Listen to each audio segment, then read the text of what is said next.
आज की कहानी में है। ये कहानी एक लड़की की सच्ची घटना पर आधारित है। वह खुद अपनी इस सच्ची घटना के बारे में बता रही है। मॉनसून की छुट्टियां चल रही थी और एक बार मेरे पेरेंट्स किसी काम से बाहर गए हुए थे। मैं घर पर बिल्कुल अकेली थी। मेरी कॉलोनी एक बड़े से पहाड़ के ऊपर थोड़ी सुनसान जगह पर थी। आमतौर पर वहां कोई आता जाता नहीं था। मैं ऐसे ही लेटकर टीवी देख रही थी। तभी किसी ने डोरबेल बजाई। मैंने कोई जवाब नहीं दिया, क्योंकि नॉर्मली उस वक्त कोई आता जाता नहीं था।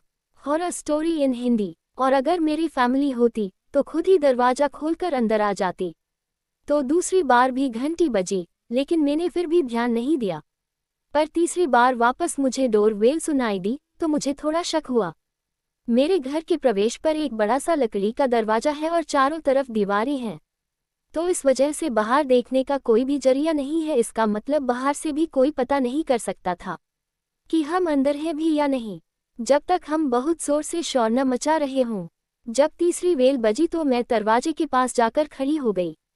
कोई भी नॉर्मल 3 बार बेल बजाकर चला जाता है, लेकिन वो जो भी था उसने जोरों से दरवाजा पीटना शुरू कर दिया, जिससे मैं बहुत ज्यादा डर गई। तभी मुझे एक आदमी की भारी आवाज सुनाई दी। आदमी, मैं जनता हूँ, तुम अंदर हो, चलो चलो बाहर आओ। उसकी आवाज सुनकर मेरा दिल घबराहट के मारे दहल उठा। मैं यही सोचे जा रही थी कि उस आदमी को कैसे पता चला कि मैं अंदर हूँ। एक लंबी खामोशी के बाद वो वहां से चला गया, लेकिन फिर भी मेरे अंदर इतनी हिम्मत नहीं थी कि मैं दरवाजा खोल के बाहर देख पाऊँ। उसके बाद मैंने मम्मी पापा को कॉल किया और उनसे पूछा कि क्या कोई घर आने वाला था। उन्होंने मना किया कि नहीं, कोई भी घर नहीं आने वाला था। मैंने कुछ देर उस आदमी के बारे में सोचा, लेकिन फिर मैं वापस टीवी देखने लगी। 2 घंटे बाद फिर से डोरबेल बजी। मैं फिर से डर गई। इस बार मैं सहम उठी और मैंने टीवी की वॉल्यूम एकदम कम कर दी। इस बार मैं धीरे से पियानो रूम की तरफ गई और खिड़की से बाहर देखने लगी। मैंने उस रूम की खिड़की से देखा कि बाहर कौन था। वहां दरवाजे पर एक अजीब सी दिखने वाली औरत काले कपड़ों में खड़ी थी। काले हील वाले जूते, एक काली ड्रेस और एक बड़ी सी काली टोपी, और उसके बाल डार्क ब्राउन कलर के थे और उसका चेहरा उसकी टोपी से लटके जाली से ढका हुआ था। बस मुझे उसके चमकते लाल होंठ और उसकी बेहद डरावनी हंसी दिखाई दे रही थी।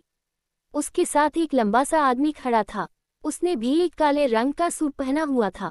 उसके चेहरे पर एक बहुत भयानक सीरियसनेस थी, लेकिन मुझे उस आदमी से इतना डर नहीं लग रहा था जितना उस औरत को देखकर लग रहा था। वो मेरे दरवाजे के सामने एक बेहद डरावनी हंसी लेकर खड़ी थी। कुछ देर तक जब मैंने दरवाजा नहीं खोला तो वो वहां से वापस जाने लगी।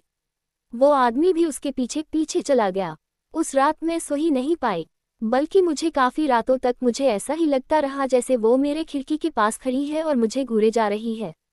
मुझे आज तक पता नहीं लगा कि वो औरत और वो आदमी को थे। क्या पहले भी घंटी उन्होंने ही बजाई थी? आपको क्या लगता है कि कौन थे वो लोग? कमेंट्स में ज़रूर बताइए। अगर मेरी ये कहानी आपको पसंद आई हो तो कमेंट शेयर ज़रूर करें।